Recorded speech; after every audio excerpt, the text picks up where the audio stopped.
इयत्ता 9वीच्या माझ्या सर्व विद्यार्थ्यांना नमस्कार. मित्रांनो, आपण काल काय केलं होतं? काल आपण काय पाहिलं होतं? लक्षात आहे का? आपण इयत्ता 9वीचा जो तुमचा भूगोलाचा भाग आहे, अंतर्गत हालचाली त्या धड्याला आपण सुरुवात केली होती. त्यामध्ये भूकंप आणि ज्वालामुखी याचा अभ्यास आपण केलं होतं. परत त्याचे जे भूरचनेचे जे हालचालीचे जे वर्गीकरण आहेत, ते कसे होतात ते आपण पाहिले होते. गती, दिशा, भूरूपे आणि या तिघांमुळे जे दाब निर्माण होतो तो आणि तणाव हा आपण बघितला होता.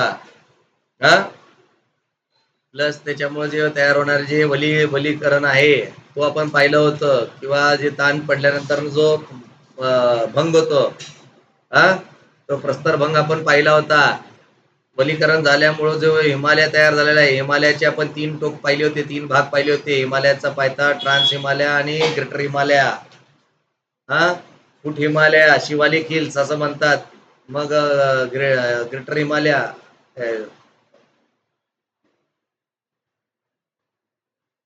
ट्रान्स हिमालय आणि नंतर ना तुमचा ग्रेटर हिमालय. ओके, इथं तुमचा ग्रेटर हिमालय जो लागतो तो इथं लागतो. ओके, हे सगळं पायथा आहे बघा. इथं लक्षात बेटा.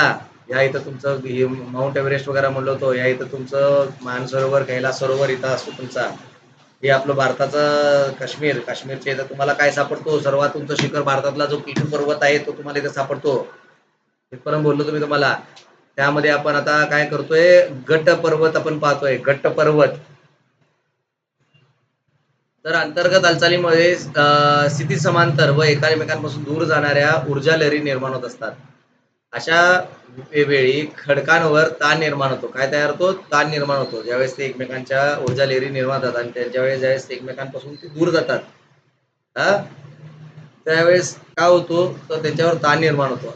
या ताण त्यामुळे खडकांना तडे पडतात. खडकांना काय पडतात? तडे. म्हणजे काय? उदाहरणार्थ समजा मी जर समजा एखादा रबर आहे, या रबरला असं खेचतोय, तर त्यावरती ताण पडणार आहे. कुठं ना कुठं तर तडे जाऊन ते तुटणार आहे. हा तर त्याला तडे पडतात. हे तडे विभंग म्हणून ओळखले जातात. काय म्हणून ओळखले जातात रे? विभंग म्हणून ओळखले जातात. विभंग. काय म्हणून ओळखले जातात? विभंग म्हणून ओळखले जातात.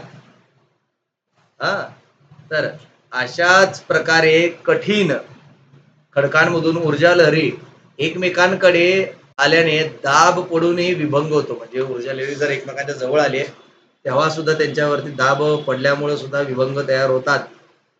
उदाहरणार्थ आपण बघा, एखादी पातळ लाकडाची पट्टी घ्यायची आणि त्याला असं दाब दिल्यावर काय होतो? मधनं ते तुटतो का नाही? चीर पडते का नाही त्याला? तर ते चीर काय रे हो? तो पण विभंगच आहे.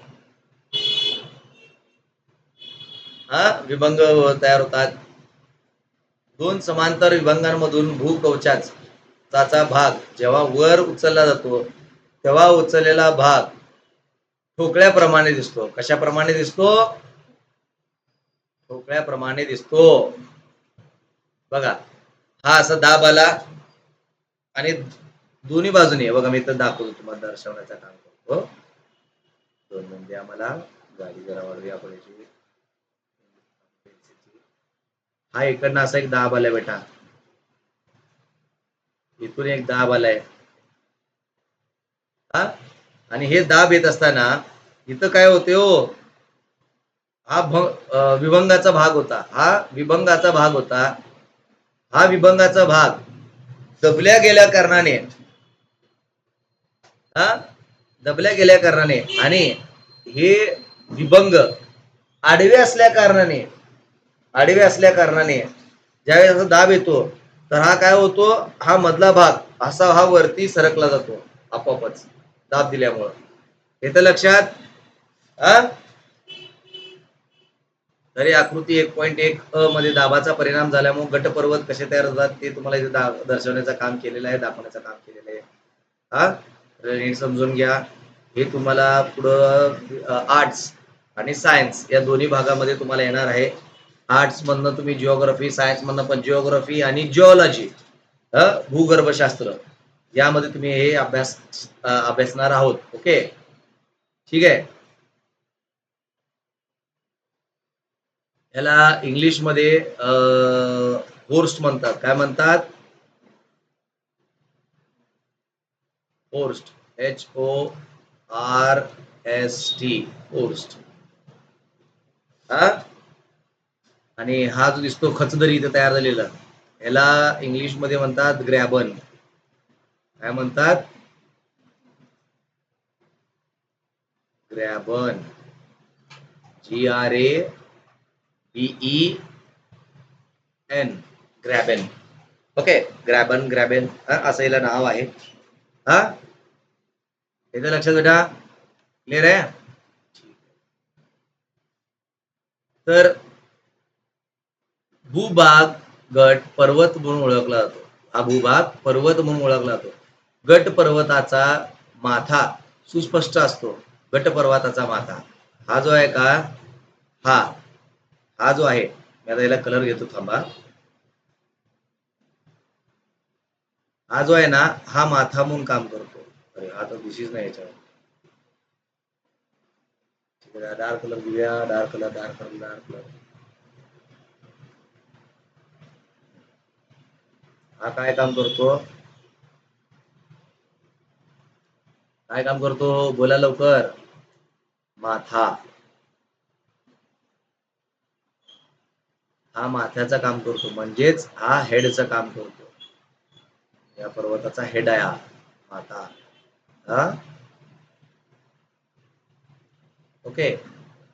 आणि हा जो आहे हा पायथा, पाया, म्हणून याला फूट म्हणतात. त्याला काय म्हणतो? फूट. तर फूट म्हणजे पाया, पायथा. ज्यावेळेस दोन्ही बाजूला पायथ्याला जर दाब येतो, दोन्ही बाजूनी हे दाब येताना एक मधला भाग जो पायथाचा आहे, पण तिथं दोघांकडे आडव्या भागामध्ये विभंग झाल्यामुळे हा भाग वरती उचलला जातो. हा पर्वताचा शिखर म्हणून, हा पर्वताचा शिखर म्हणून हा पुढे ओळखला जातो. आणि या भागाला आपण माथा म्हणतो, म्हणजे हेड म्हणतो. पाठ झालं की नाही हो? बघा, चित्रांमधनं पाठ करून घेतलो की नाही? हा, या चित्रामधूनच पाठ करून घेतलो की नाही? इथं काय गरज आहे का आपल्याला पाठ करायची? गरजच नाही आहे. कुठं आलात? कोचिंग क्लासेस सगळं पाठ करून घेतो, टेन्शन घ्यायचं नाही, मी आहे सगळं. हा,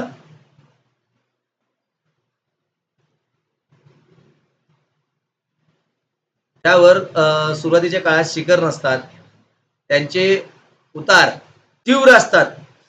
उतार कसा असतो? हो, तीव्र. बघा, उतार दोन पदे असतात, एक मंद उतार आणि एक तीव्र उतार. दिसते का?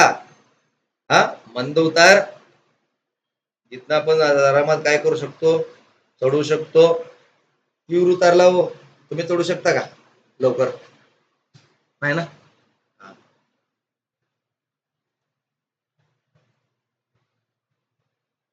तर उदाहरणार्थ युरोपमधील ब्लॅक फॉरेस्ट पर्वत, युरोप मधला ब्लॅक फॉरेस्ट पर्वत, हा भारतातील मेघालय पठार, हा हे देखील अशाच पद्धतीने तयार झालेले आहे, बरं का? हे बघा, मी तुम्हाला घेऊन जात होते तिथं. ब्लॅक फॉरेस्ट पर्वतला आपण जाऊया. ब्लॅक फॉरेस्ट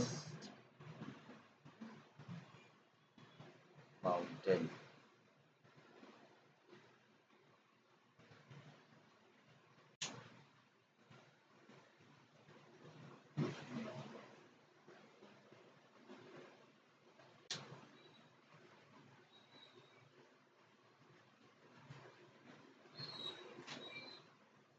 आलो का? भारे ब्लॅक फॉरेस्ट पर्वत, हा पर्वत आहे ना. वाव सर, तुम्ही युरोपामध्ये घेऊन आला. पिकनिक आहे बॉस, तुम्हाला कुठं पण फिरवतो मी जगामध्ये. वेगळा आहे मी माणूस. भारतात बसून तुम्हाला युरोपमध्ये आणलो. लाईव्ह बघतोय आपण सगळ्या गोष्टी. ओके, तर हा जो आहे ना, हा तुमचा होर्स्ट आहे बरं का. नीट बघा बेटा. ऍक्च्युली हा पायथा आहे. इकडचा जो भाग दिसतो ना, हा जो इथं घर दिसतात कौलारूचे घर, तर तिथनं जे प्लेन जागा आहे ना, ते पायथा आहे. आणि याच्या विरुद्ध बाजूला, डोंगराच्या विरुद्ध बाजूला एक पायथा आहे. त्या दोघांचा दाब होऊन ना हा प्रस्तरभंग झालेला आहे. बरं का. नंतर मानव निर्मितीने काय केले, रस्ते तयार केलेले आहेत. त्याला थोडंसं डोंगरला पोखरून कट करून व्यवस्थित त्याला रस्ता तयार केलेला आहे. हा म्हणजे तीव्र उताराला तिने व्यवस्थित करून घेतलेला आहे. हा हा तर तुम्हाला कळालाय. आणि आता आपला मध्य प्रदेश मधला कुठला आहे हो? मेघालय पर्वत. मेघालय माउंटन. मेघालय हॉर्स्ट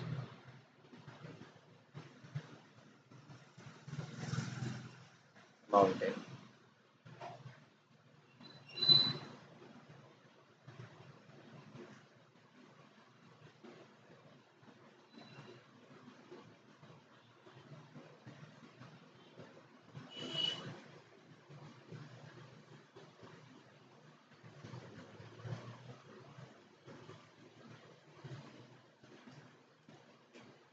हे बघा, या फोटोमध्ये तुम्हाला दिसतंय का बेटा? हा जो शिखर आहे, हा शिखर एकीकाळी हा असा आहे बघा शिखर. हा त्याचा उतार बघा असा आहे. हा तर हा उतार हा पहिला अगोदर खाली होता आणि मग हा वरती गेला. आणि वरती गेल्यामुळे हा वरचा जो भूभाग आहे तिथं जे पाणी वगैरे जाते तिथं एक नॅचरल धबधबा तयार झालेला आहे. म्हणजे तुमच्या होर्स्टमुळं, या रचनेमुळं इथं जे डोंगर, इथं डोंगर वगैरे तयार झाली आहे. ओके, तर थोडंसं डायग्राम पण काढून घेऊयाच हा समजून घेण्यासाठी. थोडंसं भारी आपलं पूर्ण क्लिअर इंटरेस्टिंग सांगायचं आपल्या पोरांना. समजा इथनं असे असे डोंगर तयार झाले हा, आणि डोंगरामधनं अशी नदी वाहत येत होती. ते असं नदी अशी खाली पडते. हाच वॉटरफॉल तुमचा दिसतोय का? हा हे हॉर्सचे एक्झाम्पल आहेत बरं का. हे बघा इथे दिसतंय बघा. हा मेघालय पठार गट पर्वत. हा दिसतंय का? क्लिअर आहे? समजतं बेटा? पुढे जायचं. तर एक करून पाहायला सांगितलंय तुम्हाला. काय सांगितलंय? 3 समान आकाराच्या वह्या घ्यायच्या आहेत. त्या टेबलावर 2-3 सेंटीमीटर अंतर ठेवून घट्ट धरा. हा आता तिच्या बाजूचे 2 वह्या एकमेकांपासून किंचित दूर करा आणि काय होतं ते नीट निरीक्षण करा. वह्यांच्या वरच्या कड्यांमुळे तयार होणारा आकृतीबंध तुमच्या वही चित्रांकित करा. हे तुम्हाला करायचं आहे. हा हे प्रॅक्टिकल करून बघा. हा ठीक आहे. इथं तर मी काय ते प्रॅक्टिकल देऊ शकणार नाही तुम्हाला सध्याला. सो मी डायरेक्ट पुढे जातो. भौगोलिक स्पष्टीकरण. हा सो याच्यामध्ये काय ना बेटा, भूपृष्ठावरील भूपृष्ठावर क्षितिज समांतर हालचाली जेव्हा परस्पर विरोधी दिशांना होतात हा तेव्हा भूकवचातील खडकांवर ताण पडतो. काय पडतो? ताण पडतो. ताण वाढल्यास खडकांना तडे पडतात. त्यामुळे विभंग निर्माण होतो. परिणामी दोन्ही बाजूंचे खडक सरकतात व खडकांच्या थराची सलगतता राहत नाही. बर का, खडकांची सलगता राहत नाही. हा तर त्यामुळे काय तयार होतो? खचदरी. तर कधी भूकवचाला ताण पडून समोरासमोर 2 तडे पडतात. त्या दोन तड्यांदरम्यान भूभाग खचतो. असा खचलेला खोलगट भाग म्हणजेच खचदरी होय. तर का आता इथं बघा, इथं शासनाने खचदरी, नर्मदा नदीचा खचदरी दिलेला आहे बरं का. तर हा जो भाग आहे का, हा जो भाग आहे याच्या खालचा भाग हा असं ताणला गेला असल्या कारणाने हा मधला भाग काय गेला, असा खाली सरकला गेलाय. तुम्ही नीट बघा इथं, हे जे तुम्हाला दगड दिसतात हे कसे तयार झाले बघा, एका सरळ रेषेमध्ये आहेत. दिसते का? सरळ रेषा आहेत. हा तुम्ही सुद्धा तुमच्या वहीमध्ये हे हायलाइट करू शकता. समजून घेण्यासाठी तुम्ही हे हायलाइट करून घेऊ शकता. जसं मी करून घेतलेलं आहे ते तुम्हाला कळावं, तुम्हाला प्रॉब्लेम येऊ नये. अलग लक्षात. तर हा असं खाली गेला असणार राहू, पाण्याच्या आत गेला असणार का नाही? हा असं पाण्याच्या आत गेला असणार का नाही? हा तो भाग असा ज्यावेळेस ताणला गेला तो असं खाली गेलाय. त्याच्यामुळे एक दरी तयार झाली, मध्ये एक खोलगट भाग तयार झाला, त्याला आपण खचदरी म्हणतो. जो नर्मदा नदीमध्ये तुम्हाला पाहायला मिळतात. चला दाखवतो तुम्हाला आता.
एवढा इथं तुम्ही नीट बघा. इथं एक तुम्हाला डोंगर आहे, इथं एक डोंगर आहे. ह्याच्या दोघांमध्ये काय झालं हो, दरी तयार झाली. हा, याला आपण खचदरी म्हणतो. खचदरी असं एवढं छोटं नसतंय, पण समजून घेण्यासाठी दाखवण्याचा प्रयत्न करतोय, कारण इथं तसं इमेज सध्याला आपल्याला मिळत नाही रे बेटा.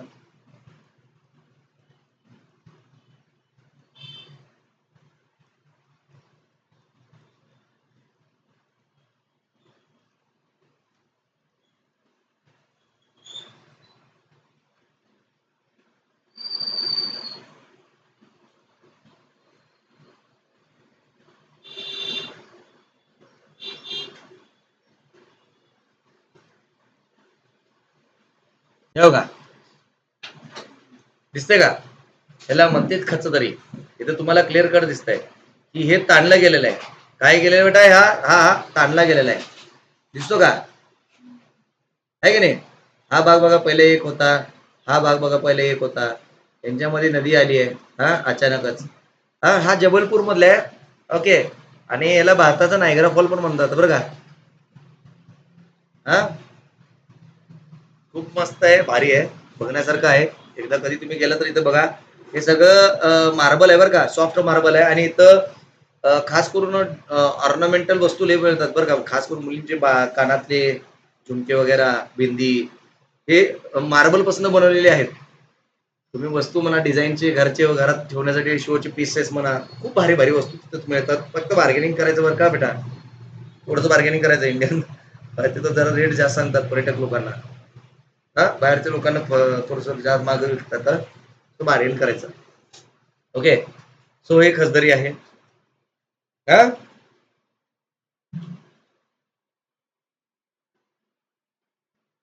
आणि भारतातले काही विशाल मगरी सुद्धा इथं तुम्हाला सापडतात त्या खसदरीमध्ये. हा,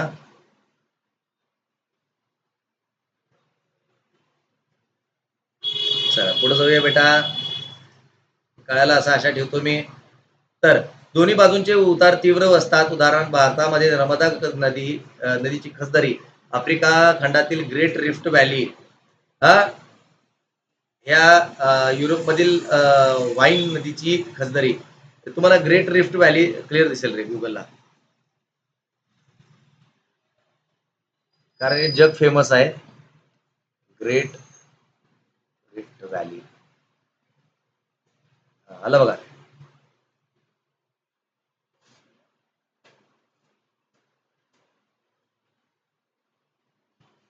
हा दिसतो का? हा ग्रेट रिफ्ट व्हॅली आहे. हा, बघा नकाशामध्ये एवढं मोठं दिसलं या.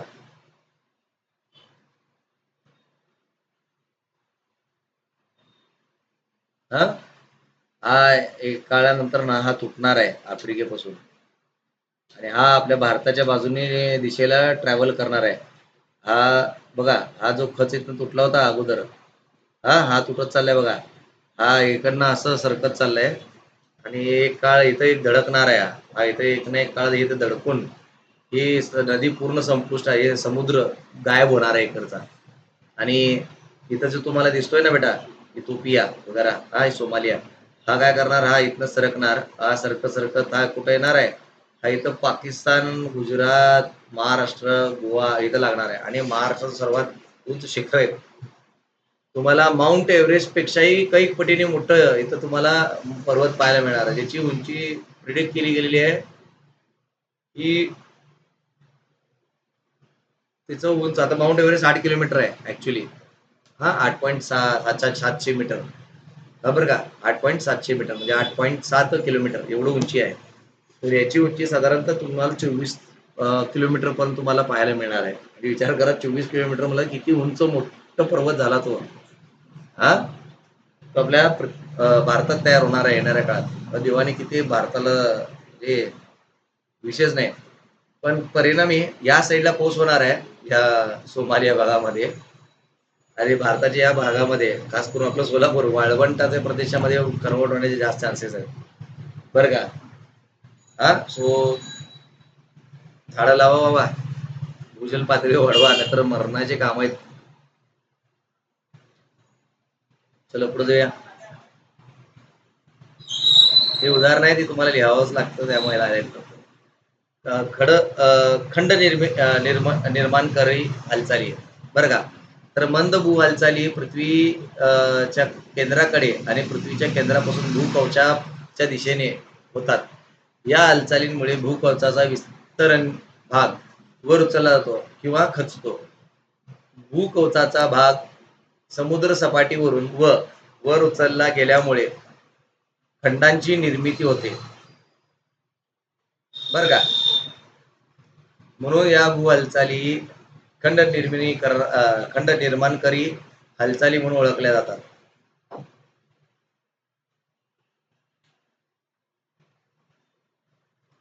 अशा हालचालींना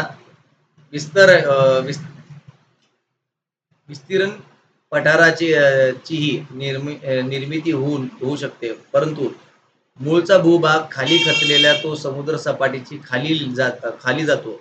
अशा वेळी तो भूभाग सागराच्या पाण्याखाली जाऊन सागर तळाचा भाग बनतो, बरं का. तर इथं काय म्हणायचं आहे बेटा तुम्हाला थोडक्यात, की ज्यावेळेस भू हालचाली होतात, मागच्या वेळेस मी तुम्हाला एक डायग्राम दाखवलं होतो, असं लक्षात आहे, हे जवळ येतात त्यावेळेस काय होतो, दोन खडक असे एकमेकांना आदळून डोंगर पर्वत वगैरे तयार होतात. एकमेकांपासून ज्यावेळेस लांब जातं त्यावेळेस काय होतं, हा दोन पठार लांब जातात आणि इथनं लावा रस येतो, हा. त्यामुळे तिथं काय होतो, समुद्र सपाटीपासून हा भूकवच वरती येतो की नाही, नवीन थर बनतो की नाही, हा. तर त्यालाच आता हवाई जी बेट आहेत ते कसे तयार झालेले आहेत, असेच तयार झालेले आहेत हे हवाई बेट, हे बाजूला सरकून असं वरती आलेले आहेत, हा. इथं लक्षात, शीघ्र भू हालचाली, शीघ्र म्हणजे एकदम तीव्र, ज्याला भूकंप म्हणतो आपण. आपण पाठाच्या सुरुवातीलाच भूकंपाच्या बातम्या अभ्यास करून चर्चा केली आहे. ही भू म्हणजे जमीन आणि कंप म्हणजे थरथरणे होय, का लगा.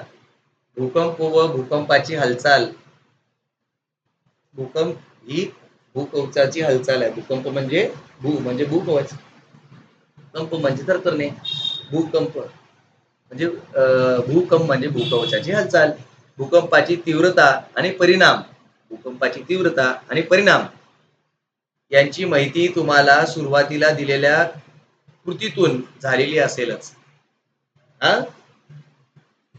आता आपण पृथ्वीच्या अंतर्गतील भूकंप आणि ज्वालामुखी या शीघ्र हालचालींची माहिती घेऊया, बरं का. मागच्या पाठामध्ये थोडं इन डिटेल मध्ये अभ्यासलो होतोच, हा.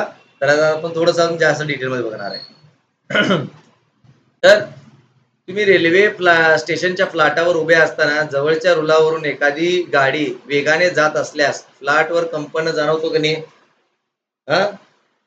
एखादी गाडी एकदम फास्ट चालली आहे, एक्सप्रेस गाड्या असतात बघा, ज्या स्टेशनवर थांबत नाहीत, तेच एकदम फास्ट जाताना तुम्हाला, असं जाताना तुम्हाला येतं की नाही, कंपन. तर एखाद्या पुलावरून अवजड वाहने वेगाने जात असल्याने त्या पुलावर कंपनी जाणवतात का नाही, ट्रक वगैरे एकदम फास्ट जाताना जातात, त्यावेळेस तुम्हाला त्या गाडीचा जो आवाज आहे, ट्रेन त्या रोडवरती जे कंपन आहेत ते तुमच्या पायाला जाणवतात का नाही, बापरे कसलं फास्ट केलं म्हणून. हा, या अनुभवातून भूकंपाची वेळी होणाऱ्या कंपनांचा काहीसा अंदाज बांधता येतो आपल्याला. हा, या कंपनामधून आपल्याला काही भूकंपाच्या वेळेस जे कंपन निर्माण होती त्याचा आपल्याला अंदाज सहजरित्या बांधता येतो. हा, तर भूकंप भूपृष्ठाच्या अंतर्गत भागात होणाऱ्या हालचालींमुळे भूकवचात प्रचंड ताण निर्माण होतो. ताण विशिष्ट मर्यादे पलीकडे गेल्यावर ताण विशिष्ट मर्यादे पलीकडे गेल्यावर तो मोकळा होतो व तेथे ऊर्जेचे उत्सर्जन करतो. तर हे ऊर्जा उत्सर्जन होऊन ऊर्जा लहरी निर्माण होतात. काय तयार होतात? ऊर्जा लहरी. काय तयार होतात रे? ऊर्जा लहरी निर्माण होतात. काय तयार होतात? ऊर्जा लहरी निर्माण होतात. ऊर्जा लहरी. याला 2 रंगामध्ये पॉइंट हायलाइट करा, म्हणजे तुम्हाला या दोन्ही वाक्यांचं महत्व कळेल, अनडाऊट राहणार नाही. यामुळे भूकंप भूपृष्ठकंप पावते, म्हणजेच भूकंप होतो. भूकंपाची तीव्रता रिश्टर या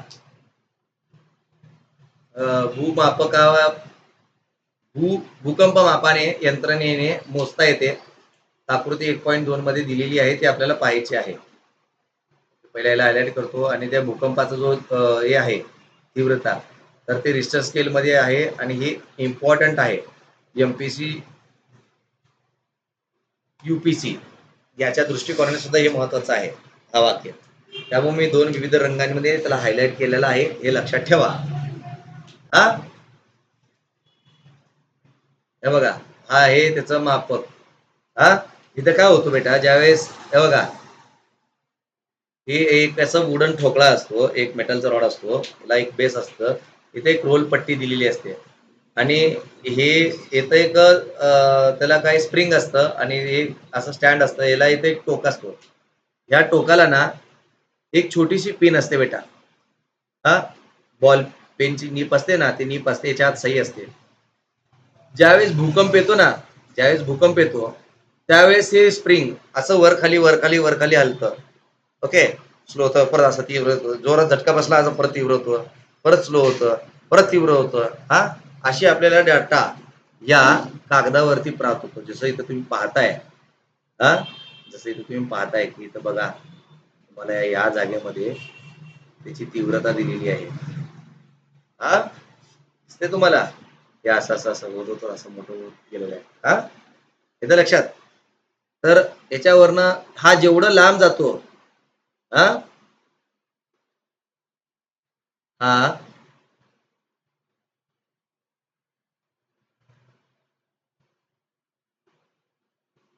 हा कमी आहे, पण हा अंतर जास्त आहे. तर हा याच्यावर आपण भूकंप किती तीव्र होता आपण काढू शकतो.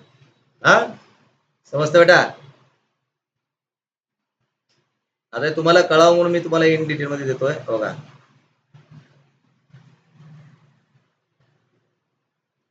हे असं होत जातं. काय आलं? हा, थांबत नाही, किंवा अशी सरळ रेषा पडतात असंही नाही. असे वर खाली तुम्हाला रेषा पडतात त्याच्यावरती.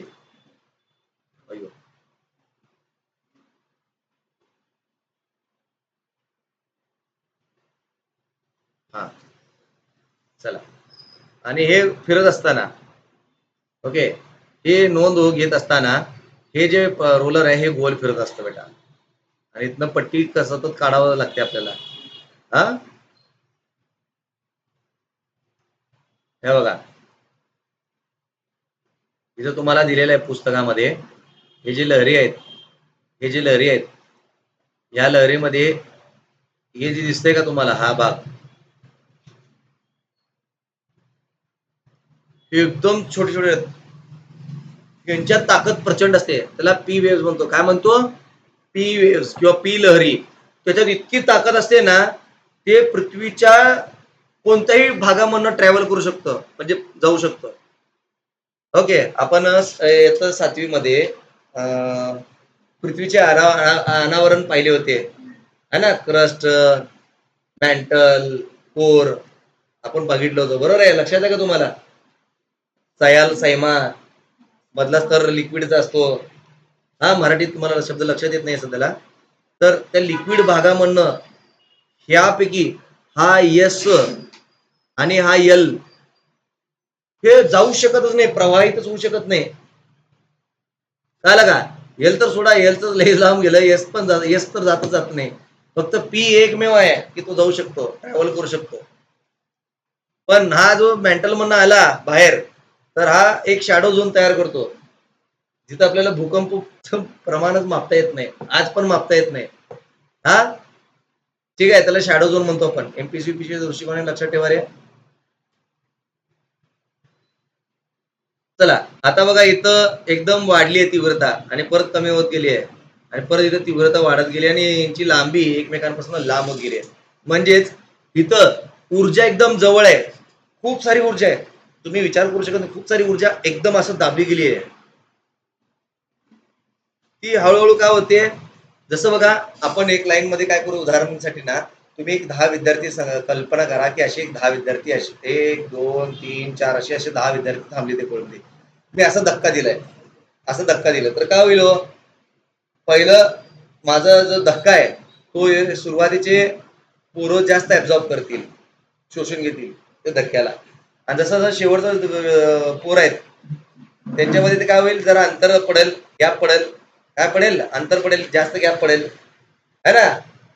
काही जण पडतील खाली जास्त धक्क्यामुळं, कारण काय, हे ज्यावेळेस मागं सरकतात त्यावेळेस हे भूपृष्ठ, हे जे आहेत ना, हे भूपृष्ठ, हे विद्यार्थी भूपृष्ठाचे भाग आहेत, हे थर आहेत, तर तेही सरकत असतात, तेही धक्का देत असतात.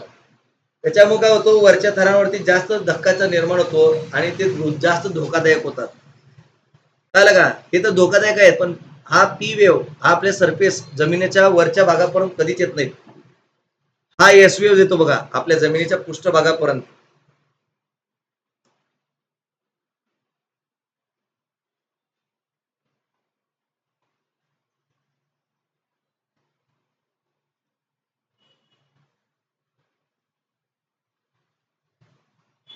ओके, इथून तुमचा यस, इथून तुमचा यस, हा सगळा यसचा भाग, हा तुमचा एलचा भाग आणि हा पीचा भाग.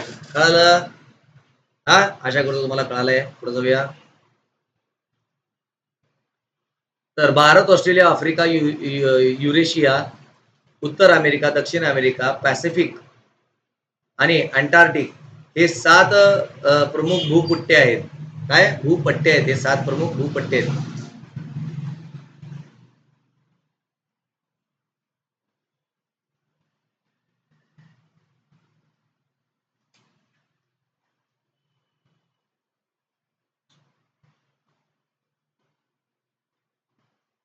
तर पृथ्वीचे कवच अशा भूपट्ट्यांना तयार झालेलं आहे. हे 7 भूपट्ट्यांनी तयार झालेलं पृथ्वीचं कवच आहे. म्हणजे हे 7 पट्टे, मी मग मागच्या लेक्चरला म्हणलो ना तुम्हाला, असे 7 वेगवेगळे थर असतात, ते हे भूपट्टे रे बेटा तुमचे, हे 7. या भूपट्टांवर खंड व महासागर पसरले आहेत. खंड आणि महासागर पसरलेले आहेत. पृथ्वीचे प्रवरणात निर्माण दाब आणि ताणामुळे भूपट्टे वेगवेगळे सॉरी वेगवेगळ्या दिशेने सरकत असतात. आलं का लक्षात? मग आम्ही तुम्हाला इथं डायग्राम काढलो तो, हे बघा, हे आपण छोटं करूया. हे भारत, हे ऑस्ट्रेलिया, हे युरेशिया, हे साऊथ आफ्रिका, हे अमेरिका, उत्तर अमेरिका, दक्षिण अमेरिका, हे काय तो खंड आहेत आणि त्याच्यामध्ये समुद्र पसरलेला आहे. आणि आता मी जसं तुम्हाला म्हणलो, हे ग्रेट रिफ्ट व्हॅली जे आहे, हा भाग काय होतोय, कट होतोय आणि हा इथं भारताच्या दिशेने ट्रॅव्हल होतोय. हे तुम्हाला म्हणलोय नाही मी तुम्हाला, बरोबर आहे? हे भारताच्या दिशेने सरकतोय. तर हे जे आहे ना बेटा, तर हे सगळं, हा, हे सगळं या भूपट्ट्यांमुळे होतं, या भूपट्ट्यांमुळे होत असतो. हा, वेगवेगळे खंड, वेगवेगळ्या जागी जाणे, मध्ये परत नवीन समुद्र तयार करणे, वेगळे भूरोपे रचना तयार करणे, हे सतत पृथ्वीवरती चालू होत असतं. हा, चालू राहत असतं. ओके, समजतंय? तर भूकंप नाभी व अपिकेंद्रे ओके. आता हे सिंपल आहे बेटा.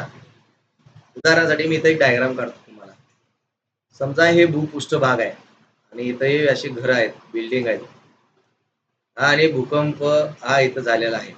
तर याला मी काय करतो, विविध रंग घेतो.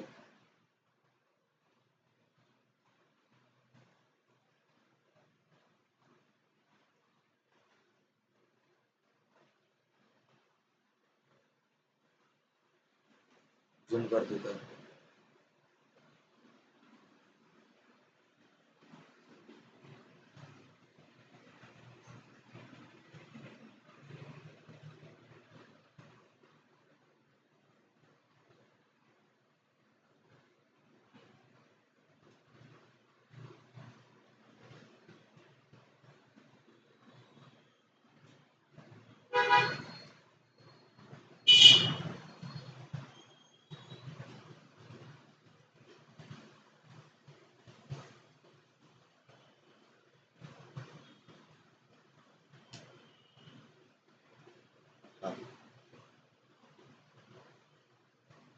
तुझं टेक्निकल इश्यू आलता बेटा, समजून घेत चला. हा, आता हे इथं भूकंप आलेला आहे.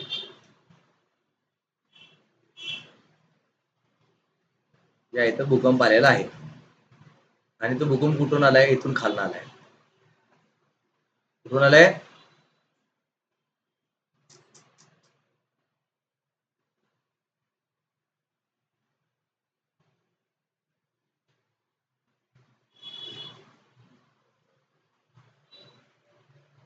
हे असं इथनं खालनं आलेलं आहे आणि या इथं त्याचं मेन केंद्र आहे. कळलं का? तर अशी विविध काय होतात, हे अशी विविध दिशेनं काय होत असतात, हे चालत असतात बरं का. हे लहरी, हा, हे लहरी चालत असतात. त्याला मी काय करतो, विविध रंग दाखवतो तुम्हाला, म्हणजे हे लहरी कशी कार्य करतात ते तुम्हाला लगेच कळून जाईल. ठीक आहे.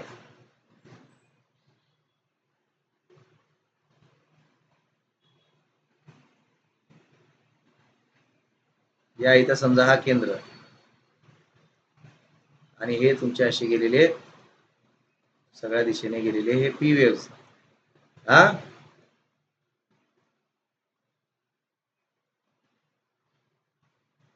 या पी वेव्सला असे छोटे छोटे सेकंडरी वेव्स येतात. हे सरफेस पर्यंत येतात, जमिनीपर्यंत येत असतात बरं का.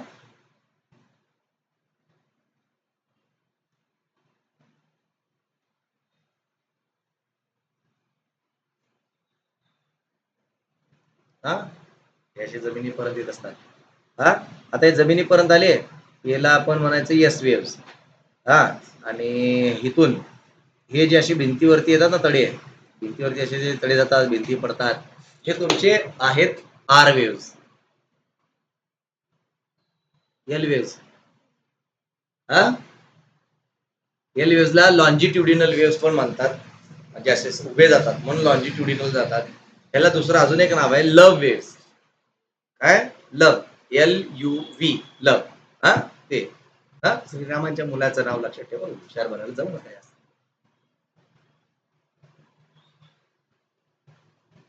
तर आता यात तुम्हाला लक्षात ठेवण्यासारखं काय आहे, तर हा जो भाग आहे, हा जो भाग आहे ह्याला आपण हे म्हणतो अपिकेंद्र. काय म्हणायचं याला? अपिकेंद्र म्हणायचं. इंग्लिशमध्ये याला इपिसेंटर म्हणतात. आणि जे भूकंप नाभी आहे, नाभी कुठं असं मध्यभागी असतं, बरोबर आहे.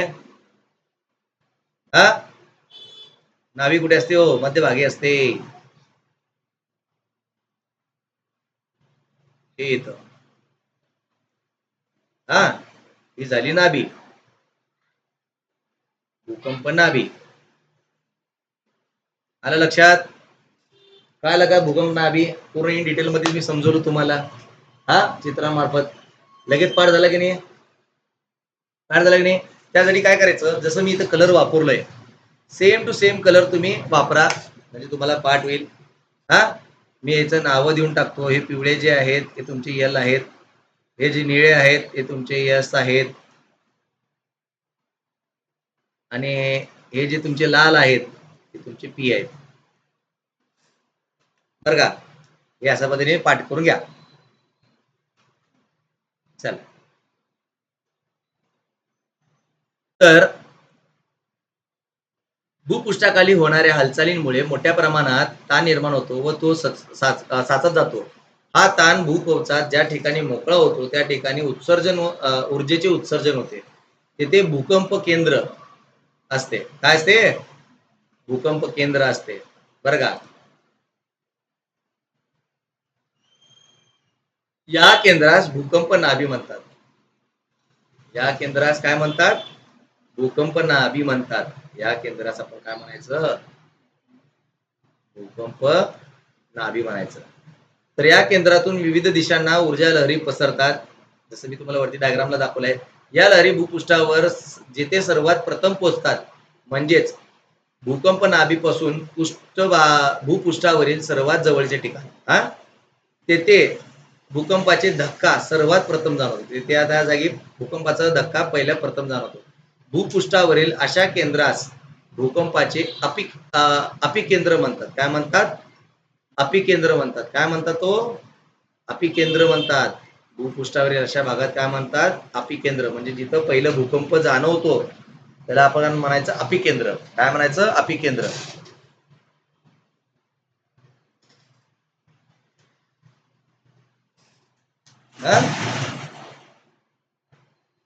हे इथनं हायलाइट करावं लागेल. याला एक विशिष्ट कलर देऊया बेटा आपण. महत्वाचा भाग आहे हा, महत्वाचा पॉइंट आहे, त्याच्यामुळे मला थोडंसं लालसर कळतं, म्हणजे तुम्हाला लवकर लवकर लक्षात राहील. भूकंपाचे अपिकेंद्र हे भूकंप नाभीशी लंबरूप असते. कशी असते? लंबरूप. इथं बघा तुम्हाला जे चित्र दिलेलं आहे, कशी आहे ती? लंब आहे बघा, दिसते? ती अशी जर पकडले भूकंप नाभीला तर इथं ती लंब आहे. दिसते?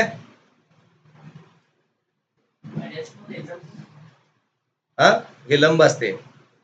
तर भूकंप नाभीकडून ताण मुक्त झाल्यावर, भूकंप नाभीकडून ताण मुक्त झाल्यानंतर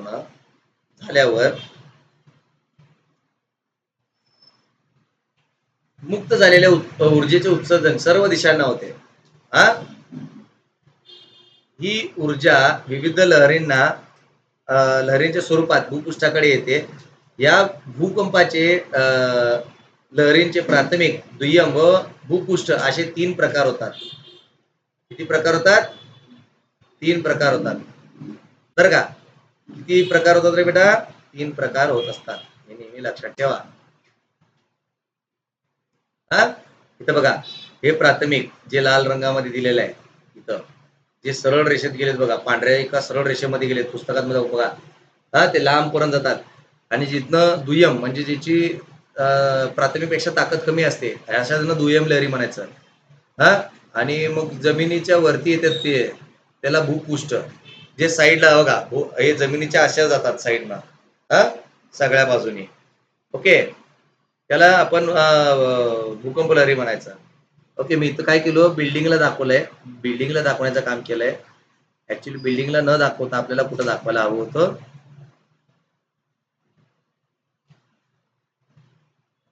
या इथं दाखवायला पाहिजे होतं आपण. त्यांना आपण एल म्हणतो. आणि जे भिंतीवरती गेलेले आहेत त्याला आर म्हणतो आपण. काय म्हणतो? आर. R waves. तुमच्या पुस्तकात तुम्हाला 3च दिलेले आहेत. तुम्हाला 3च लक्षात ठेवायचे सध्याला.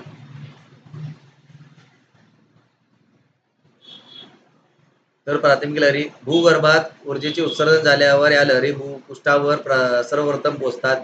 या लहरी भूकंप नाभीपासून पृथ्वीच्या त्रिज्येच्या स्वरूपात सर्व दिशांना पृष्ठभागाकडे अत्यंत वेगाने प्रवास करतात. काय म्हणलो मी मगाच बोललो होतो, अत्यंत वेगाने जात असतात. या लहरीच्या मार्गातील खडकांमधील कण लहरींच्या वहनांच्या दिशेने पुढे मागे होत असतात. काय होत असतात? यांचे कण पुढे मागे होत असतात लहरींमुळे. त्यामुळे या लहरींना पुढे मागे होणाऱ्या लहरी असेही संबोधतात. काय म्हणतात? पुढे मागे होणारे. हा.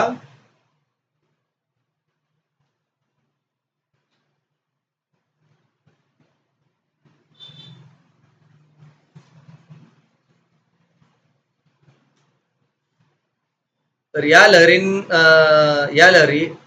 घन, द्रव, वायू या तिन्ही माध्यमातून प्रवास करू शकतात. मग मी तुम्हाला म्हणलो ना रे, घन, द्रव आणि वायू या सगळ्यांमधून हे ट्रॅव्हल करू शकतो, जाऊ शकतो, प्रवास करू शकतो. मात्र द्रव रूपातील प्रवाहातून प्रवास करताना त्यांचे दिशेत बदल होतो. बरोबर आहे. त्याची दिशा काय होते, बदलते. मी तुम्हाला म्हणलो शॅडो झोन, तो हाच आहे. प्राथमिक लहरींमुळे पृष्ठावरील इमारती पुढे मागे हलतात. हा, कळलं का?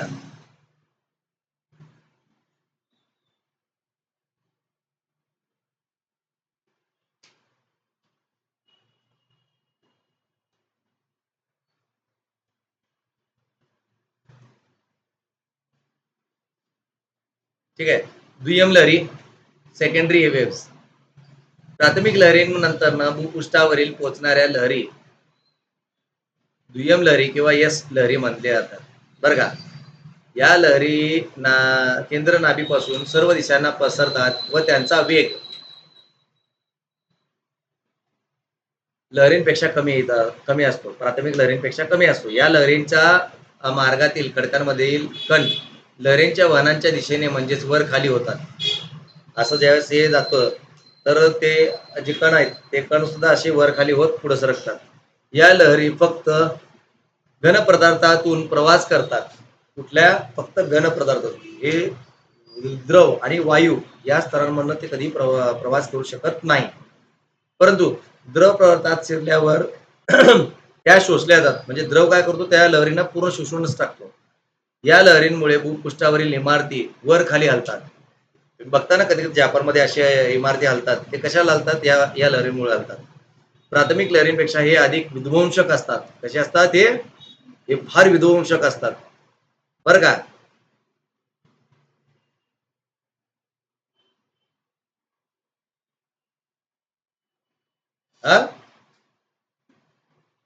भूपृष्ठ लहरी, प्राथमिक व दुय्यम लहरी भूपृष्ठापर्यंत भूपृष्ठापर्यंत म्हणजे अपिकेंद्र पर्यंत येऊन पोहोचल्यावर नंतर भूपृष्ठ लहरींची निर्मिती होते. या लहरी भूकवचात पृथ्वीच्या परिघाच्या दिशेत प्रवास करतात. त्या अतिशय विनाशकारी असतात. ते कसे असतात? फार विनाशकारी असतात. हे सर्वात विनाशकारी लहरी. बरं का? सर्वात घातक लहरी कोणत्या असतील तर हे लहरी असतात. बरं का? ते जमिनीला तडे पाडतात, शेतीला तडे पाडतात, बिल्डिंगच्या पायांना तडे पाडून पूर्ण बिल्डिंग पाडण्याची क्षमता, ताकद या लहरींमध्ये असते. बरं का? तर भूकंप मापन यंत्र, या यंत्राद्वारे भूकंप लहरींचे आलेख काढता येतो, जो आपण वरती पाहिला होता. या आलेखाचा अभ्यास करून भूकंपाची तीव्रता कळते. आकृती 2.11 मध्ये हे साधे भूकंप मापन यंत्र व त्यावर तयार होणारा आलेख दाखवला आहे.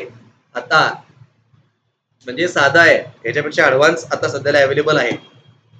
जर तुम्हाला कधीही असे यंत्र पाहायचं असलं तर सोलापूर विद्यापीठामध्ये स्कूल ऑफ अर्थ सायन्स हा एक विभाग आहे.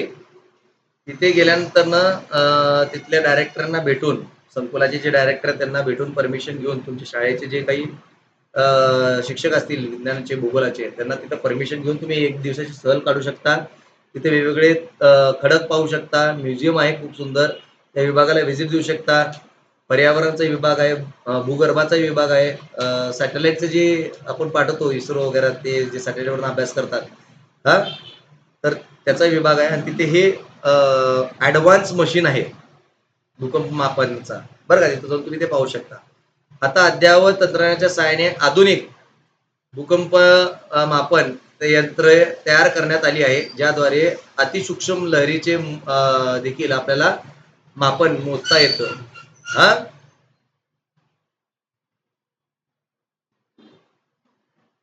हे महत्वाचं आहे. भूकंप मापन यंत्र असं तुम्हाला पेपरला येऊ शकतं. हा, त्यामुळे लक्षात ठेवा. एक प्रयोग करा. एक स्प्रिंग वजन काटा घ्या, त्याला एक वजन बांधा, हलकासं वजन काहीतरी खाली बांधा आणि त्याला खाली असं वडा. त्या वजनाला तुमच्या ताकदीने वडा आणि अचानक ते वजनाला सोडून द्या. काय होईल? असं वरती खाली वरती खाली वरती खाली होतो की नाही? कधीपर्यंत राहील? जोर तो स्थिर होत नाही. त्याच्या आतली ऊर्जा त्याच्या आतली ऊर्जा समाप्त होत नाही त्या स्प्रिंग मधली, तोवर ते होत राहणार. म्हणजे भूकंप असाच जोवर त्याची ऊर्जा संपत नाही तोवर ते होतच राहणार आहे. कळलं का? किंवा इथे 2 प्रयोग झालेले, एक दोरीचा प्रयोग करायचा, 2 मित्रांना दोरी घ्यायचा आणि असं तुम्हाला दोरी हलवायची आहे. हलवून बंद करा. ती दोरीमध्ये ती दोरी तोवर सरळ होत नाही जोवर त्याच्या आतली ऊर्जा संपत नाही. बरोबर आहे की नाही? हा? किंवा काय करा, एका ताटामध्ये रांगोळी काढा मस्तपैकी, डिझाईन वाली रांगोळी काढा आणि खालना असं टिचकी मारा जोरात. तर काय होईल? ते रांगोळीचे कण आजूबाजूला विखरले जातात आणि त्याची जी डिझाईन तुम्ही काढली ती पूर्णच बदलून जाते. म्हणजेच काय की ज्यावेळेस एक केंद्रावरती पडलं नाभी, भूकंप नाभी केंद्रावरती जेव्हा पडला तर हा अपी केंद्रावरती ज्यावेळेस येतो त्यावेळेस याच्यावरती जे यल वेव्ह आहेत तुमचे, यल लहरी आहेत, हे सगळे काय करतात? विखरून टाकतात, म्हणजे अस्ताव्यस्त करतात सगळीकडे. हा, हे या प्रयोगात तुम्हाला दाखवण्याचं काम केलेलं आहे. हा, तर याच्यामुळे काय परिणाम होतो हो सांगा बर? तर जमिनीला तडे पडतात, भूमिपात होऊन दरडी कोसळते. भूमिपात होऊन काय होतं? दरडी कोसळतं, लँडस्लाइड आपण म्हणतो इंग्लिशमध्ये. काही वेळा भूजलाचे मार्ग बदलतात पूर्णच, विहिरींना पाणी किंवा येते किंवा विहिरी कोरड्या पडतात अचानकच. हा, काही प्रदेश उंचवले जातात तर काही प्रदेश खचतात. बरोबर आहे. सागराच्या पाण्यात सुनामी लाटा तयार होऊ शकतात. जपानला सुनामी येते बघा, हे कशामुळे? ह्याच्यामुळे येतात. हा, या लाटांमुळे किनारी भागात मोठी जीवित व वित्तहानी होऊ शकते. हा, हिमाच्छादित प्रदेशात हिमकडे कोसळतात. हिमाच्छादित म्हणजे हिमालय जे आहे ना, तर तिथे जे हिमकडे म्हणजे बर्फाचे जे पर्वत असतात, आता हिमालयामध्ये आहे म्हणून मी तुम्हाला सांगितलं, जसं इतर देशांमध्ये सुद्धा असे हिमकडे आहेत.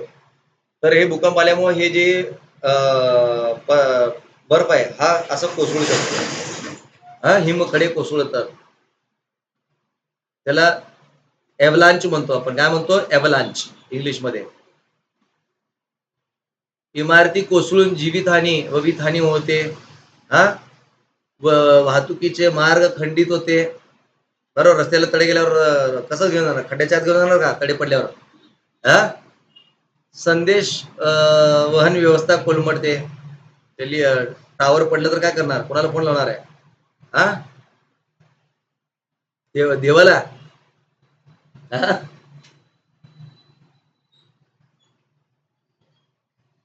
तर हे 2 गोष्टी आहेत. तुम्हाला इथं काय सांगितलेलं आहे? तर भूकंपाची वेळी कोणत्या प्रकारची दक्षता घ्यावी याबाबत माहिती जमा करा व प्रात्यक्षिका वर्गात सादर करा. हे तुम्हाला सांगितलेलं आहे. तुम्हाला ऍक्टिव्हिटी करायचीच आहे आणि तुम्हाला प्रयोग करून दाखवायचंच आहे. हा, आकृती 2.11 मध्ये भूकंप मापन यंत्रणाप्रमाणेच आधुनिक भूकंप मापनाची यंत्रणांची माहिती, छायाचित्रे अंतराळावरून गोळा करा आणि त्याचे कार्य कसे चालते हे तुमच्या शब्दात लिहा. म्हणजे तुम्हाला एक प्रोजेक्ट वर्क सांगितलेला आहे. कम से कम 2 ते 3 पानाचा प्रोजेक्ट वर्क तुम्हाला बनवायचं आहे. त्याचे आधुनिक फोटोज तुम्हाला डाउनलोड करायचे गुगलवरनं किंवा जेही तुमच्या साईट आहे त्याच्यावरनं डाउनलोड करा यंत्रजाळावरनं आणि ते प्रिंट करून त्याला चिटकवा आणि तुमच्या वर्गात शिक्षकांना, म्हणजे जे तुमचे भूगोलाचे शिक्षक आहेत त्यांना ते प्रोजेक्ट सबमिट करायचं आहे. तुम्हाला वर्क आहे दिलेलं, तुम्हाला करायचंच आहे. जास्त नाही रे, फक्त 2 ते 3 पानाचं आहे काम, तुम्हाला करायचं आहे. हा, करून घ्या. हे दोन्ही सुद्धा त्याच्यामध्ये आले होते पाहिजे, ते 2 ते 3 पानांमध्ये. हा, प्रोजेक्ट फाईल म्हणून ते सबमिट करा. ज्वालामुखी. हा, पृथ्वीच्या प्रवारातून तप्त असे द्रव, घन आणि वायू स्वरूपात पदार्थ पृथ्वी पृष्ठावरील फेकले जातात. ही क्रिया म्हणजे ज्वालामुखीचे उद्रेक होय.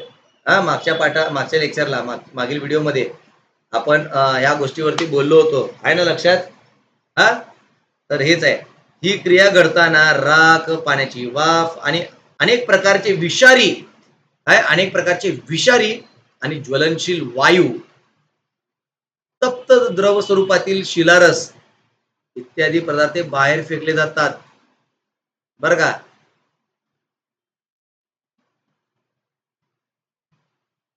भूपृष्ठावर आल्यावर शिलारसाला लावारस म्हणतात. शिलारस म्हणजे जमिनीच्या आत असेल शिलांच्या आत, शिला म्हणजे खडक, खडकांच्या आत असेल तर त्याला शिलारस. आणि हा रस ज्यावेळेस वरती येतो त्याला लावा रस म्हणायचं. काय म्हणायचं? लावा रस म्हणायचं. लावा रस. कळालं? उद्रेकाच्या स्वरूपात ज्वालामुखी खालील प्रकारे केले जातात. केंद्रीय ज्वालामुखी. केंद्रीय ज्वालामुखी म्हणजे काय? असा डोंगर असतो, त्याचा एक जो मुख असतो त्या मुखामधनं हा ज्वालामुखीचा उद्रेक होत असतो. हा, तर अशा पद्धतीच्या ज्वालामुखीला, अशा पद्धतीच्या ज्वालामुखीला आपण केंद्रीय ज्वालामुखी म्हणायचं. काय म्हणायचं? केंद्रीय ज्वालामुखी म्हणायचं. येतं लक्षात? तर उद्रेकाच्या वेळी शिलारस भूपृष्ठाच्या अंतर्गत मोठ्या नळीसारख्या भागातून वर येतो. बर का? इथं मी दाखवतो ती नळी इमॅजिन करा. हे मुख आहे आणि या मुखापासून असं एक सरळ काय नळी आहे. या नळीमधनं असा हा लावारस तुमचा वरती येत असतो वरच्या दिशेला, आणि इथनं हा बाहेर पडतो. हा, त्यामुळे शंकूच्या आकाराच्या ज्वालामुखी पर्वत तयार होतात. हा, जपानमध्ये फुजियामा, टांझानियातील किलीमंजारो ही केंद्रीय ज्वालामुखीचे व त्यापासून तयार झालेले शंकू पर्वताची उदाहरणे आहेत. बरं का? येते बेटा लक्षात?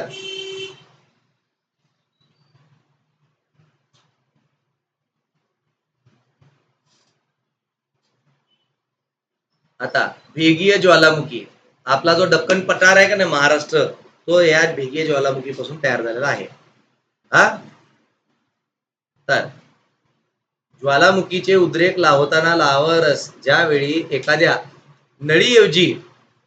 नळीऐवजी तडांमधून बाहेर पडतो. कुठनं? तडांमधून. जसं बघा, उदाहरणासाठी तुम्ही खेळताना पडलात, गुडघ्याला लागलं तर रक्त सगळीकडनं येतं आणि सगळीकडे पसरतं. तर तुमच्या त्वचेच्या खाली अशी आडवी काय असतात? छोटे छोटे सूक्ष्म चिरा असतात बरे बेटा, जिथनं सतत रक्ताचा पुरवठा होत असतो. हा, तर हे रक्त म्हणजे तुमचं लावारस, हे तडे, हे जे चिर आहेत, हे जिथनं रक्त प्रवाहित असतो ते तडे, त्या तड्यामधनं ज्यावेळेस खरचटलेला जो भाग आहे तिकडनं काय होतो? तुमचा रक्त येतो. म्हणजे असं तुमचा लावारस बाहेर पसरत जात असतो. येतं लक्षात? त्याला भेगीय ज्वालामुखी असे म्हणतात. यालाच आपण काय म्हणतो? भेगीय ज्वालामुखी म्हणतो. हा, काय म्हणतो? भेगीय ज्वालामुखी म्हणतो. ज्वालामुखी उद्रेकातून बाहेर पडताना पदार्थ तडांच्या दोन्ही बाजूस पसरतात, त्यामुळे ज्वालामुखीय पठार तयार होतात. काय तयार होतात? ज्वालामुखीय पठारे तयार होतात. भारतातील दक्खनाचे पठार अशा पद्धतीच्या ज्वालामुखीने तयार झालेले आहे. येतं लक्षात? हा, समजतंय? तरी नेहमी लक्षात ठेवा, उद्रेकाच्या कालावधीनुसार ज्वालामुखीचे 3 प्रकार होतात. बरं का? ज्वालामुखीचा ज्यावेळेस उद्रेक होतो त्याचं 3 प्रकारमध्ये वर्गीकरण करता येतं. वर्तमानात वारंवार उद्रेक होत असतो. वर्तमानात वारंवार उद्रेक होत असतो अशा ज्वालामुखी म्हणजे जागृत ज्वालामुखी होय. त्यांना जागृत म्हणतात, ऍक्टिव्ह. उदाहरणार्थ जपानचा फुजियामा व भूमध्य सागरातील सँट्राबोली हा ज्वालामुखी.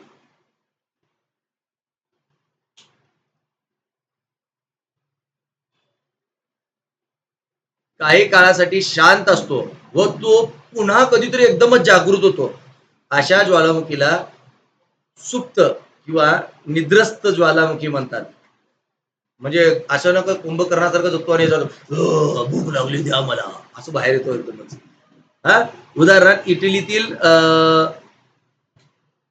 व्यास, अलास्कातील काटमाय, भारतातील बॅरन बेट बर का. भारतात सुद्धा असे हे काही असे ऍक्टिव्ह सुप्त स्वरूपाचे निद्रित गेलेले काही ज्वालामुखी आहेत. बरं का? याला मी खास करून हायलाइट करतो. कधी आयुष्यात कधी याला तर या बेटला नक्की भेट द्या. सर ज्वालामुखी आली तर तुझं नशीब, तुला ज्वालामुखी पाहायला येईल. हा, ओके. तर ज्यातून दीर्घकाळ उद्रेक झालेला नाही व भविष्यात असा उद्रेक होणार नाही अशा ज्वालामुखीला मृत ज्वालामुखी म्हणतात. उदाहरणार्थ टांझानियातील किलिमंजारो. ओके बेटा, काही डाऊट आहे तर नाही? काही डाऊट असेल तर कमेंट बॉक्समध्ये टाकत चला रे. हा,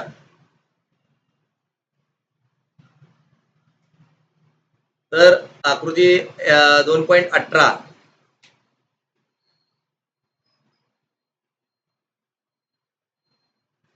ओके.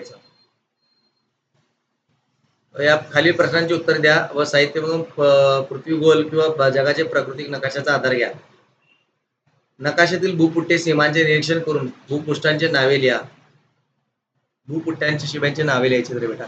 वरती तुम्हाला भूपुट्ट्यांची नावं दिलेली आहेत. हा, भूपट्टी आहेत ना, त्यांचे नावं दिलेली आहेत इथं बघा हिरव्या रंगामध्ये. त्यांची नावं तुम्हाला तिथे लिहायची आहेत.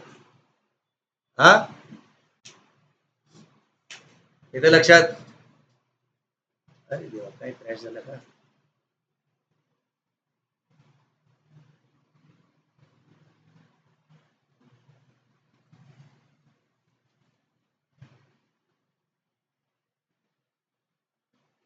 अरे आता पण हायलाइट केलेलं गेलं बरं का. हे हायलाइट केलेलं अगोदर बघून घ्या, मी हायलाइट केलं होतं. आता ते रिलोड केल्यामुळे तो अनसेव्ह झालाय. हा, दक्षिण व उत्तर अमेरिकेतील भूकंपाचे क्षेत्र खंडांच्या बाजूला कोणत्या बाजूला आहे, ते कोणत्या पर्वतीय प्रदेशात आहे, तिथं दिलेलं आहे सगळं. ते तुम्ही ते नकाशातनं अभ्यास करून याचे उत्तर देऊ शकता. हा, त्यामुळे हे सांगण्यापेक्षा मी काय करतो, डायरेक्ट पुढे जातो.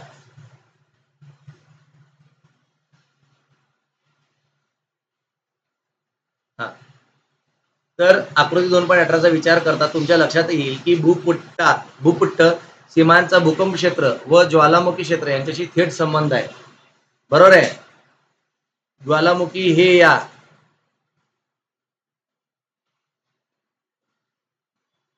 सीमावर आहेत, त्याचप्रमाणे भूकंप क्षेत्राचा विस्तारही या सीमावर्ती भागात दिसून येतो. बघा इथं बेटा, तुम्ही जर नीट बघितलं, हे तुमचे हे जे लाईन आहेत, हे लाईन कशाचे आहेत? भूपट्ट व्यास सीमा, भूपट्ट निर्मिती सीमा, भूकंप क्षेत्र डॉट डॉट बॉक्स मध्ये दिले बघा. हा, आणि जे त्रिकोण दिले ते ज्वालामुखी केंद्र आहेत. बघा, बहुतांश भूकंप आणि ज्वालामुखी केंद्र एकमेकांच्या वरतीच तुम्हाला आढळतात. बरोबर ना? हा, करेक्ट आहे की नाही? हा, तर भूपुट्टे सीमांच्या ज्या भागात भूप्रदेश भूकवचाच्या आत जातो त्या ठिकाणी भूपुट्ट्याचा व्यास पावतो, म्हणजे तो आत सरकत जातो, आत खचत जातो. अशा सीमांना भूपुट्ट्या व्यास सीमा म्हणतात. हा, कळलं का?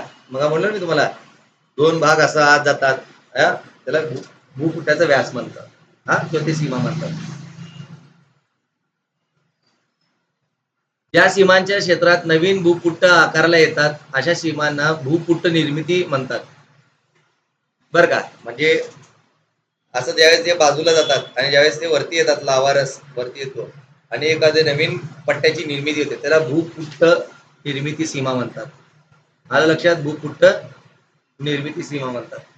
या दोन्ही क्रिया भूकवचात सतत सुरू असतात, सतत चालू असतात. बघा, बंगालच्या उपसागरामध्ये अंदमान निकोबारच्या बेटाच्या समूहामध्ये आपल्याला हे बॅरन बेट मिळतो, जिथं तुम्हाला सतत त्या ज्वालामुखीच्या ह्याच्यामधनं ना पर्वतापासून तुम्हाला सतत असे दूर त्यातनं निघताय, हे तुम्हाला आताही दिसतंय.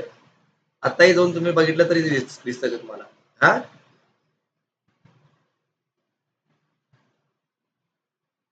तर याच्यामधनं काय आहे की सतत 2017 पासून ज्वालामुखीचा उद्रेक होत आहे.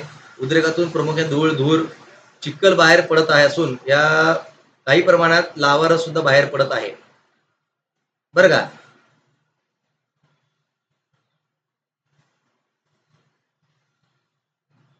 इकडे या. आता ज्वालामुखीचे परिणामे बघूया. ज्वालामुखीचे परिणामे काय परिणामे आहेत? तर ज्वालामुखीच्या उद्रेकामुळे जीवित व वित्तहानी होते, हे तुम्हाला माहितीच आहे. महासागरातील ज्वालामुखीमुळे काहीशे वेळेस सुनामीचे लाटा निर्माण होतात. मी मग जपानचं उदाहरण दिलं. ज्वालामुखीतून बाहेर पडणारे धूळ, धूर, राख, वायू, पाण्याचे वाफ इत्यादी घटक दीर्घकाळ वातावरणात राहिल्यास त्यामुळे पर्यावरणाचे संतुलन बिघडते. त्या वातावरणात राहणारे जे व्यक्ती आहेत त्यांच्या श्वसनामध्ये आत गेलं तर त्यांना दमा होऊ शकतो ते किंवा मरूही शकतात ऑक्सिजन न मिळाल्यामुळं. आणि त्या वायूमध्ये प्राणघातक वायू असल्या कारणाने लवकर पकडा होऊ शकतो. हा ज्वालामुखीच्या राखामुळे जमीन सुपीक बनते. शेतकऱ्यांसाठी फायदा आहे. त्यामुळे आपल्या महाराष्ट्राच्या दक्खन पठारामध्ये तुम्हाला जास्त सुपीक माती सापडते. हे तिचं कारण आहे. लावा रसामुळे अनेक प्रकारची खनिजे भूपृष्ठाजवळ उपलब्ध होऊ शकतात. हा खूप सारे विविध खनिजे आपल्याला तिथे सापडू शकतात. ज्वालामुखीचे उद्रेकामुळे नवभूमी निर्माण होते व किंवा एखादे बेट नष्ट होऊ शकते. कायमचं नष्ट होऊ शकतं. कळलं का? मृत ज्वालामुखींच्या मुखाशी पावसाचे पाणी जमा होऊन सरोवर निर्माण होतात. कळलं का? असे खूप सारे युनेस्कोचे वर्ल्ड हेरिटेज साईट्स आहेत जिथे तुम्हाला असे सरोवर पाहायला मिळतात. हे भूकंपाचे परिणामामुळे बिल्डिंग पडलेली आहे आणि ज्वालामुखीमुळे तयार झालेले लावाचे विविध थर आहेत बघा. हे काळा पांढरा थर दिसतंय का? जिथे जिथे तुम्हाला काळा थर दिसतो का तो नवीन लावाचा थर आहे. आणि जिथं मध्ये आहे तिथं वाऱ्यामुळं काय झालेलं आहे मातीचे कण येऊन साचलेले आहेत आणि परत त्या मातीच्या कणावरती नवीन लावाचा रस थर पडलेला आहे आणि तो परत थंड होऊन नवीन एक खडक तयार झालेला आहे. त्यामुळे तुम्हाला काळा पांढरा असं तुम्हाला थर दिसतो. याला भूगर्भीय भाषेमध्ये जिओलॉजीच्या भाषेमध्ये आणि जिओग्राफीच्या भाषेमध्ये भूगोलाच्या भाषेमध्ये याला इंट्राट्रॅपियन बेड्स म्हणतात. काय म्हणतात?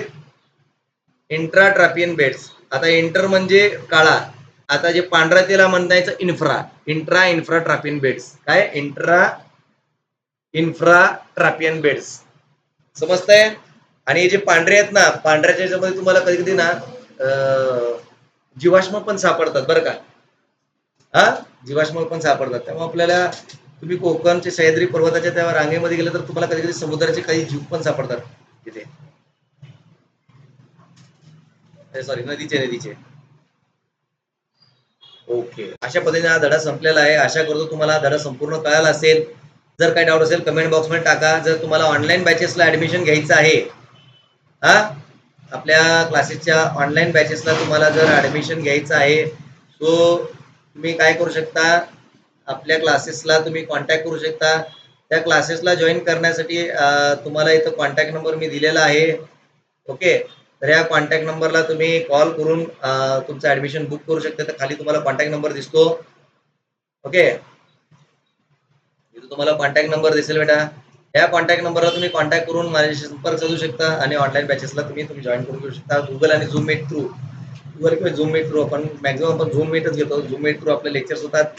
तर तिथे आपलं लेक्चर्स होतील आणि दर सॅटर्डेला टेस्ट असतो. त्याचं प्रश्नपत्रिका तुम्हाला व्हॉट्सअप केला जाईल PDF स्वरूपामध्ये. तुम्हाला टेस्ट द्यायचा आहे घरी बसून. त्याला फोटोकॉपी काढायची आहे, स्कॅन करायचा आहे, PDF करून तुम्हाला मला पाठवायचं आहे. तुमच्या PDFला चेक केला जाईल आणि तुम्हाला रिटर्न फॉरवर्ड केलं जाईल. अशा पद्धतीने तुमच्या टेस्ट सिरीजचं जे काही मार्क्स आहेत तुमच्या पर्यंत शेअर केले जातात.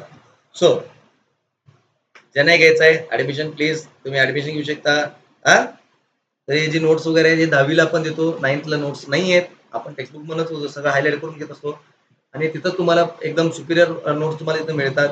सो आफ्टर 10th तुम्ही ज्यावेळेस 10thला येतात तुम्हाला ॲट द डोअर स्टेप तुम्हाला नोट्स पण मिळतात बेटा. ओके. सो येस ज्यांना ऍडमिशन घ्यायचं या कॉन्टॅक्ट नंबरला कॉन्टॅक्ट करू शकता. युट्यूबला आपला चॅनल अवेलेबल आहे केदार कोचिंग क्लासेस या नावाने अवेलेबल आहे. तिथे जाऊन सर्च करू शकता आणि आपले व्हिडिओज पाहू शकता. ओके. सो लेक्चर आवडत असेल तर तुमच्या फ्रेंड्सला शेअर करा आणि खूप यार मेहनत घेत असतो याच्यामध्ये. सो माझी मेहनत जर तुम्हाला नक्कीच आवडत असेल तर लाईक आणि सबस्क्राईब करायला विसरू नका आपल्या चॅनलला. हा चलो भेटूया उद्याच्या लेक्चरमध्ये. उद्या तर टेस्ट आहे. उद्या तर काही घेणार नाही मी. ओके. टेस्ट होणार डायरेक्ट गुगलवरती टेस्ट आहे. तर भेटूया उद्याच्या लेक्चरला. उद्या परवा दिवशी सोमवारी भेटूया. मला रजा द्या. बाय.